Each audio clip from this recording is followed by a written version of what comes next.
Assalamualaikum warahmatullahi wabarakatuh. Waalaikumsalam warahmatullahi wabarakatuh. Innal hamdalillah nahmaduhu wa nasta'inuhu wa nastaghfiruh wa na'udzu billahi min syururi anfusina wa min sayyiati a'malina. May yahdihillahu fala mudilla lahu wa may yudlilhu fala hadiyalah. Asyhadu an la ilaha illallah wa asyhadu anna Muhammadan abduhu wa rasuluh. Amma ba'du. Yang pertama-tama dan paling utama, mari kita panjatkan puji serta syukur kita atas kehadirat Allah Subhanahu wa Ta'ala yang telah memberikan kita beribu kenikmatan. Di antaranya nikmat iman, nikmat ihsan, nikmat kesehatan, serta nikmat lainnya yang tidak bisa saya sebutkan satu persatu. Tuhan semesta alam, kita memujinya, kita memohon pertolongan kepadanya, kita juga meminta perlindungan kepadanya dari keburukan diri kita sendiri dan keburukan amal kita sendiri. Tak lupa salawat serta salam kepada baginda kita, yakni Habibana wa Nabiyana wa Maulana Muhammad Sallallahu Alaihi Wasallam, yang mana telah mendobrak pintu kejahilian menuju pintu yang terang benderang, yakni dinul Islam. Hadirin peserta muhadarah yang insya Allah dirahmati Allah, pada kesempatan kali ini saya Hanifah Az-Zahra akan menyampaikan sedikit materi yang berjudul tentang akhlak. Marilah kita merenungkan pentingnya akhlak dalam kehidupan kita sebagai seorang muslim. Akhlak yang baik merupakan cermin dari iman yang kuat. Nabi Muhammad SAW diutus untuk menyempurnakan akhlak manusia sebagaimana sabdanya. Sesungguhnya aku diutus untuk menyempurnakan akhlak yang mulia. Hadis riwayat Ahmad. Kita semua pasti tahu betapa gentingnya, betapa pentingnya, betapa krisisnya adab dan akhlak pada zaman saat ini. Dari sabda Nabi tadi menunjukkan bahwa akhlak memiliki peran yang sangat penting dan dari kehidupan seorang muslim. Akhlak yang baik tidak hanya terkait dengan hubungan manusia dengan Allah Subhanahu wa Ta'ala, tapi juga hubungan kita dengan sesama manusia, bahkan dengan alam sekitar. Ada 3 poin yang akan saya sampaikan. Poin pertama yaitu akhlak kepada Allah Subhanahu wa Ta'ala. Poin kedua yaitu akhlak terhadap sesama manusia. Poin ketiga, akhlak terhadap lingkungan. Poin pertama, akhlak kepada Allah Subhanahu wa Ta'ala. Itu adalah akhlak yang paling utama dan paling pertama. Ini tercermin dalam kepatuhan kita terhadap memenuhi perintahnya, terhadap menjauhi larangannya. Iman yang kuat akan mendorong seseorang untuk beribadah dengan ikhlas, dengan hati yang tulus, dan menjaga hubungan yang baik dengan Sang Pencipta. Ketaatan menjalankan sholat, zakat, puasa, dan ibadah lainnya adalah salah satu akhlak kepada Allah. Tidak hanya beribadah dengan tekun saat bulan Ramadan atau saat sulit, sempit, dan melilit. Terkadang manusia lalai, padahal ia tahu ia akan menjadi bangkai. Selain itu, terkadang ada juga rasa syukur dan sabar dalam menghadapi berbagai ujian hidup. Itu juga merupakan bentuk akhlak yang baik kepada Allah Subhanahu wa Ta'ala. Banyak ujian, hafalan tidak masuk, uang hilang. Man sabarah fasbir sabran jamila. Bersabarlah dengan kesabaran yang indah. Nah, niscaya dari kesabaran itu kita mendapat kebaikan.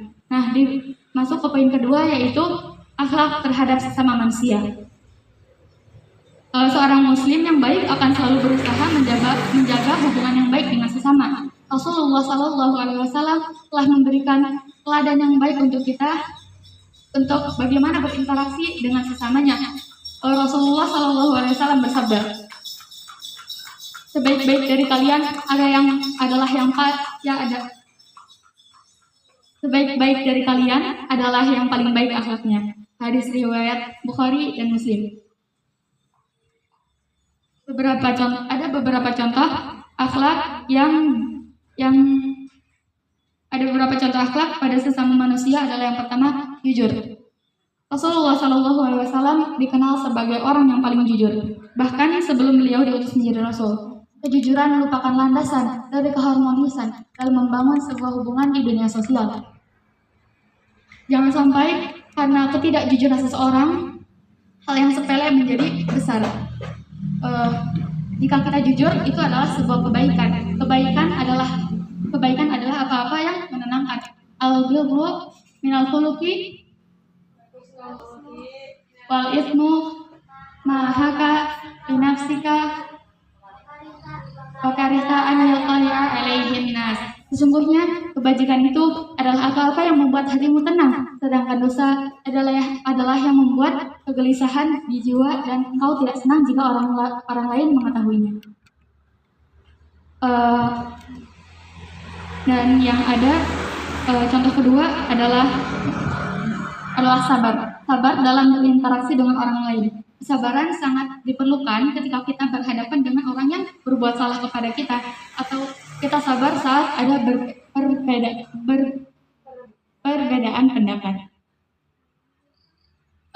Yang ketiga adalah menghormati orang tua. Birrul walidain. Allah Subhanahu wa taala berfirman dalam Al-Qur'an agar kita berbuat baik kepada orang tua. Bahkan setelah ibadah kepada Allah, perintah berbakti kepada orang tua adalah yang paling utama.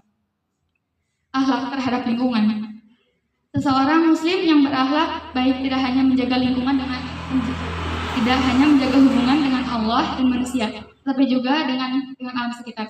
Allah Subhanahu wa taala mengamanahkan alam sebagai amanah untuk dijaga. Alam ditundukkan untuk kepentingan manusia, bukan untuk dieksploitasi secara berlebihan, bukan untuk diambil secara berlebihan, bukan untuk dirusak.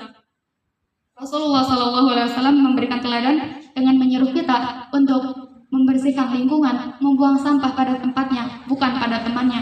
Dilarang menebang pohon sembarangan, dan menjaga keseimbangan alam. Hadirin semua yang saya cintai, yang saya sayangi, dan insya Allah muliakan. Demikian materi singkat tentang akhlak. Semoga apa yang saya sampaikan ada manfaat dan gunanya. Sebelum saya pamit undur diri, saya ada pantun. Ada orang namanya Budi. Kurang semangat. Ada orang namanya Budi. Tinggalnya di rumah sakit. Marilah perbaiki diri dengan akhlak yang lebih baik lagi. Amin. Baik, sekian dari saya. Mohon maaf kurang lebihnya karena kebenaran hanya datang dari Allah. Saya Hayah Hanifah Azahra pamit undur diri. Kopi pahit jangan diminum. Saya pamit. Wassalamualaikum warahmatullahi wabarakatuh. Waalaikumsalam warahmatullahi wabarakatuh.